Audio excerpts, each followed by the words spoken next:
Hey everybody, thank you for getting on this, for getting on YouTube, for watching this link, however you're watching this right now. I have a funny story for you. It takes me back a while. Um, I had this friend that used to sell pot. He was like a drug dealer, kind of, if you will. He was always like coming and going, bags and handshakes and crap. That was like what he would do. And I remember a valuable lesson today on something that I talked to him about years ago. And I'd always razz him. I'd say, well, don't you worry about getting caught? And he's like, oh, he goes, they're not on my frequency. And I says, what do you mean by that? He says, think about it like this. He goes, the policeman is always trying to attract the drug dealer. He says, so whoever has the stronger will is going to win.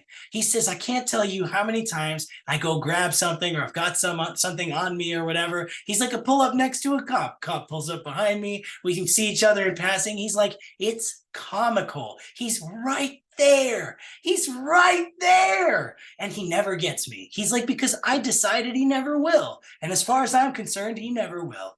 And I thought that was amazing. It stayed with me maybe some 20 years. And I had that epiphany today because, as I was talking about earlier, I'm getting some apples, I'm putting apples in the bag, and this dude walks up to me and hands me a card for Amway, and then just starts pitching me, just like throwing up on me direct. But I mean, I entertained it and saw if I could like maybe flip him and pitch him. And in the end, I got his number. He didn't get my number. And that was one of those things where it's like, I sort of had the power, if you will. And I left that situation thinking about my friend from a long time ago and being like, man, that guy was right. It's what you're putting out. It's that frequency. It's the fact that, he's like, not today. That's not happening in my reality. And he's so resolved and committed to it that it never happened. And in all that time, he never got in trouble. He probably still does it to this day. I don't know. And no issues. And so it's funny because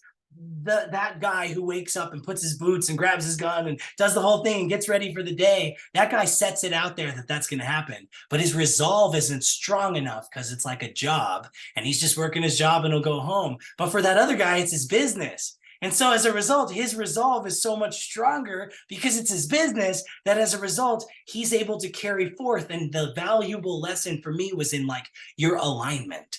And it's like, yeah, that makes sense because he was aligned in what his goal was, what he was setting out to do. And it was more important to him than that of the other guy. And it's funny, I've heard these analogies where it's like you have a thought and the thought creates a picture in the mind. The picture in the mind, you seeing the picture in the mind, in your mind, it creates an emotional reaction. And then the emotional reaction plus the thought is like 2/3 of the algorithm, but it always comes down to what you believe. And that's usually what you get is that belief plus the thought plus the feeling. And it's like two people are on a date and one person's thinking thoughts of making children or what have you, or the practice of making children. And the other one has no thought whatsoever. And little by little, the thought changes the subject of the conversation. Then it creates suggestion, which creates pictures in the other person's mind. Next thing you know, the setting changes, and somehow, some way, physical response can take place that can ultimately create a life. So from thought to a physical being of consciousness in our reality, thought is literally that powerful. Plus, of course, feelings, decisions, actions, and beliefs. But the combo pack of it all, I couldn't say it better than that story because here I am thinking, I want to attract a networker. Man, it'd be really great to attract a networker. Those were the thoughts in my mind. And I did attract a networker. I was not specific enough. And that guy was trying to get me. But it was interesting because it's like he was so close. Think of the vibrational alignment. He attracted me. That must raise his belief, and his will was stronger than mine because he was more definitive and specific in his way, and he was immovable, and I just respected him, and I shook his hand, and I have his phone number. Ultimately, though, you see that dance within your intention, so to speak. And I'm like, the lesson I got from that was maybe I need to be more specific. Maybe I need to not throw up on someone in the grocery store. Maybe I need to get to the point quicker when it comes time to do that and just create a little excitement, get a phone number, and then tell them later. But it was so insightful to me in this week how that happened. And then I have the second story was it involved a nap. This week I took a nap. I experienced, we buried my grandmother last week. I've been crying a lot. I've been sad. One of my favorite clients, and I've helped a bunch of their family and life move forward with regards to my other business and things. And he passed away unexpectedly. And I went to that funeral as well. So I've been dealing with the death this week quite a bit. And I've been kind of heavy and stuff. And in my world and in my reality, I've been kind of like, man, I just need to like set it and forget it. I need to get the mindset, the money, the motivation, the energy, what have you, and just push this thing off the cliff. Like it's time. It's time for AAO to grow. Everything is like in that phase where it's like, all right, it's time. There were a couple $10,000 checks that popped. It's like, okay, it's showing what numbers do. There's momentum, there's traction. Now's the time. And for the life of me, because I feel like I got gut punched emotionally, I just don't have it in me. I'm like, I need a day. I need a couple days. And I was like, you know what? Like, I want to reach out to some people, but I'm just going to take a nap. I went and took a nap and somebody signed up. It wasn't just somebody, it was somebody that said they would sign up like 3-4 months ago and they're ready now. I literally didn't do anything but take a nap. And it was the physical, emotional, spiritual, and mental act of letting go. And that act of letting go allowed that to take place. And I just saw those 2 life lessons this week. And I'm like, it really is so simple. We're just drinking some greens. We're making a choice to be a little better, and we're sharing that with everybody. And the idea that this could turn into something financially, that conversation comes up when I start talking greens, because I'll poke and prod to see if they're interested in maybe making some money. And if they're not right away, well, I'll walk them down the path with the product, and eventually it comes to the point where it would. So that girl signed up. She had a customer service issue. I woke up, I sent her what to do in the event of a customer service issue. She sent a message to corporate. Corporate resolved her issue. She was happy. I was happy. We were happy. And then life moved forward. And I brought up the conversation and I said to her, would you be interested in maybe promoting this? And she's like, oh, I don't know. I really love my greens. I said, well, it'd be cool if you got yours for free. She's all, how do you do that? I said, get 3 customers, send your username with this URL you used. And that's how you get your customers. You get 3 of them and you're free. She's all, I'm going to do that. And I've seen 1 customer order already from her. And it's been during this week. And I'm like, that was so easy. Why do I make it so complicated in my head? It really is so easy. And so just reiterating that maybe that person really is that close. Maybe you're the police officer in the analogy. Maybe you're the drug dealer. I don't know. But pig, I mean, in that sense, and they could be that close, just like the guy at the grocery store. We're just not being specific enough in our ask, in our intention, in our goal setting, in what we write down. So I'm going to pass it to Peyton now. He's got some wisdom and he's going to kind of catch up on kind of some of the things that are happening also corporate wise too. So Peyton, are you there? Yep. Perfect. Right Take it there. away. Sweet, dude. I was thinking so much about what you were describing with basically like the the vibrational alignment, and ultimately it's so true. It's like I always think about it from this perspective as I say, how, if you look at, it's one thing when you see people that are in like a job type environment, because there's so much. The reason that most people pursue a job type of environment is based off of usually necessity and programming. It's kind of what we've been taught as we grow up. It's like that, when you have that first desire, maybe it's a cell phone, maybe it's a car, maybe it's to go out with your friends, and you ask, your parents, they usually say, why don't you get a job, right? Like not that many parents usually say like, oh, why don't you start a business? Like, why don't you become an entrepreneur and start an enterprise so that you have some gas money to go to the movies on Friday night? Some do, maybe you have the benefit of like growing up with in a yard sailing type family or culture, or maybe your family owns a business, and so maybe you grew up like waiting tables at the family restaurant or helping out at the family business or whatever. But for the most part, as a culture, we always talk about, why don't you get a job? And so what's interesting about that is that jobs are really wonderful things to create, some income for us. A lot of times they can create some stability, but they are a really terrible vehicle when it comes to, for most of us, achieving dreams, right? Because typically what happens is that dreams are bigger than what most of us are set out to go and achieve. And the reason for that is because most of us are taught to basically pursue things that can create survival. rather than abundance. Most of us are taught to basically say like, okay, most of the conversation when you are, getting your first job, or when you're moving out, or when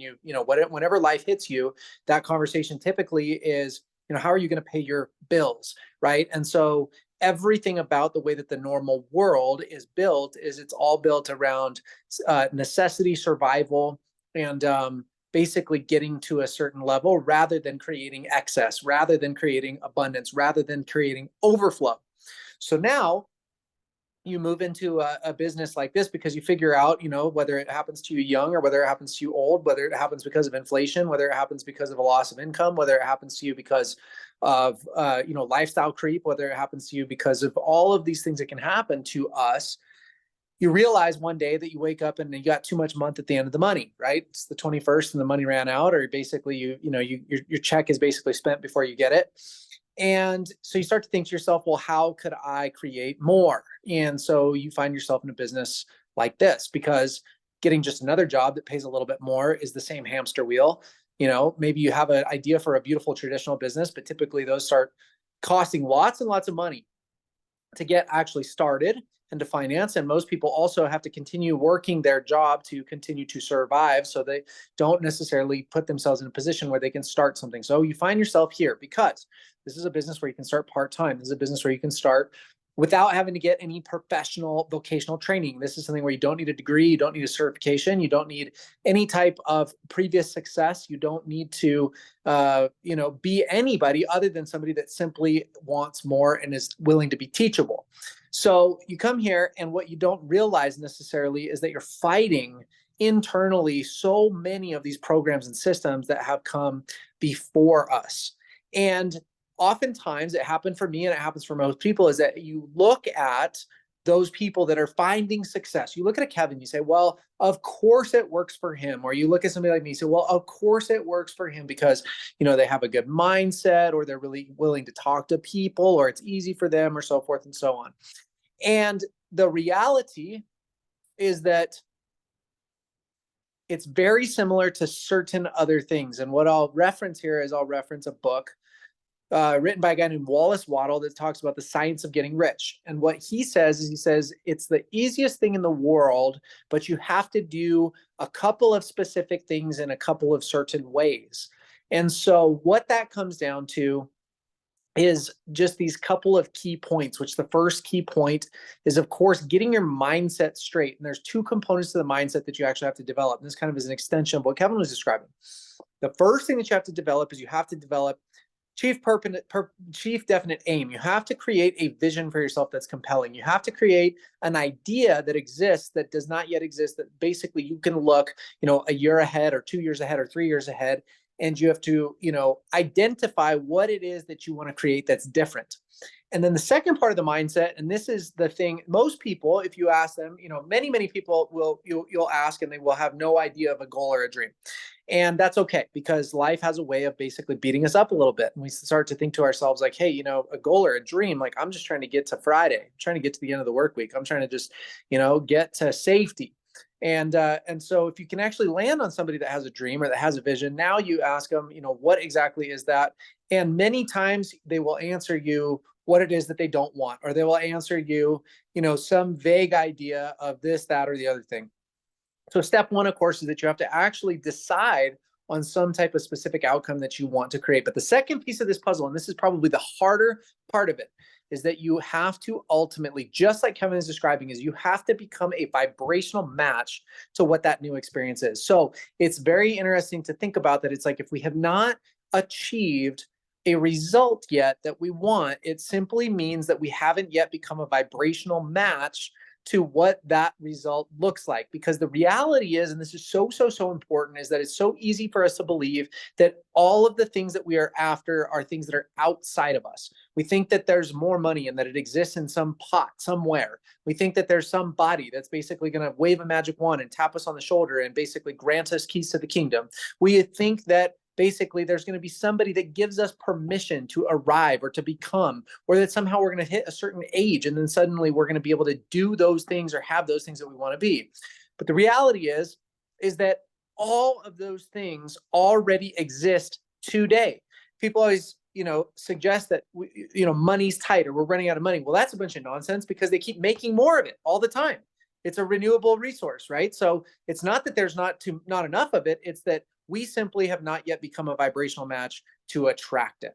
And so that's step 2, is to learn how to become a vibrational match. Now, the thing that's super important about this, I won't go into too much detail about it, but the fastest way to become a vibrational match to something is to not just think about having it, because oftentimes it's so easy for us to, when we lust after those goals and dreams, we think about how neat they would be. We look at that, car or house that would be so nice. And what we don't realize that we're doing is that what we're actually doing is we're creating the vibration of wanting those things rather than having, being, living, being within those things. So what's the difference? The difference is you see the Porsche drive by and you're like, man, those are so cool. I would love to have one of those. I would love, like, as if in some other circumstance I would have it, versus closing your eyes and thinking about what would it feel like to walk out of the garage door, what up to your Porsche, and what would the handle of that car door feel like as you roll your fingers underneath it, and how does that actual car door pop open, and what does it smell like when you get in, and what does the steering wheel feel like in your hands, and what does the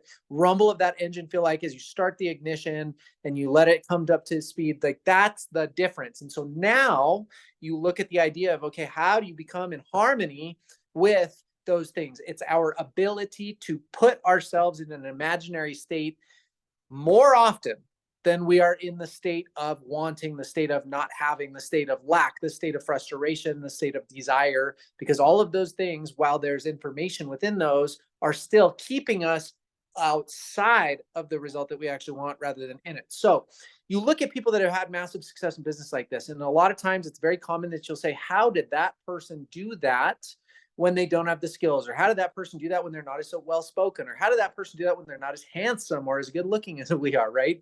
And the reality is, it's because they simply were able to get themselves into a place of vibrational match to what it looked like for them having that income, that organization, that, well-being, so forth and so on. And so there's 2 ways for us to basically get into that vibrational match. One is through massive action. Humans are not great at alignment naturally. And so it's easier for us to act our way into alignment than it is for us to simply just think our way into alignment. But if you are a wizard with the law of attraction and with energies, then you can actually take a nap, think your way into alignment, and then have experiences where things come to you at a rapid pace. So hopefully that's a couple of seeds to be planted to give you something to think about. I know a lot of what we talk about are, philosophical ideas, pragmatic ideas, how to actually talk to somebody. There's always great resources as far as how to actually invite. One thing that I take away from Kevin's story today is that you can't say the right thing to the wrong person. So no amount of quality pitching to Kevin, no amount of salesmanship to Kevin, that dude that he met in the grocery store, would have probably had a different outcome as far as Kevin becoming either a customer or a distributor for that guy's business. And so for the sake of that, that's probably true for most of us. And in fact, if we sell too much, if we convince too much, if we talk too much, it does have an effect of being off-putting. So what we simply have to remember is that we are in the business of sorting, not selling, and we can do that quickly, and we can do it effortlessly, and we can do it off the cuff, and we can do it in a way that doesn't alienate people, because it's likely that you're going to get the same response and the same result anyway, versus if he had run into Kevin. Even though Kevin was willing to have a conversation, Kevin probably was not a customer or distributor that would have been ready, willing, able to buy. And had the guy simply asked, hey, I'm growing my business right now, hey, just off the cuff, I'll let you go, I know you're shopping for your groceries, but are you in a place where you are open to making money doing something? And Kevin would have been like, yeah, I'm always looking for stuff to do things. And the follow-up question would have been, do you have an idea of how you want to do that? And that opener would have led Kevin to be like, yeah, I'm working on my normal business, my real estate business, and I have a green juice business, and so forth and so on. And then at that point, there could have been a little bit more rapport. There could have been an exchanging of it. And ultimately, we wouldn't be joking about the guy right now, but Kevin would have gone out the door and he would have had his basket of groceries or so forth and so on. So there's a great saying. It basically says Sinaloa, safety in number and law of averages. And then it's like, I don't think that I'm effective enough to convince somebody to do this business with us. And even if I was effective enough to get them to buy product or to become an influencer, I haven't been at all influential enough to get somebody to do more than what they were going to do anyway. But if we rock Sinaloa, safety and number, law of averages, we're simply asking people a couple of questions out of a place of alignment, which is, do you have a dream? Do you have a way to get it? And if you don't, are you willing to look at mine?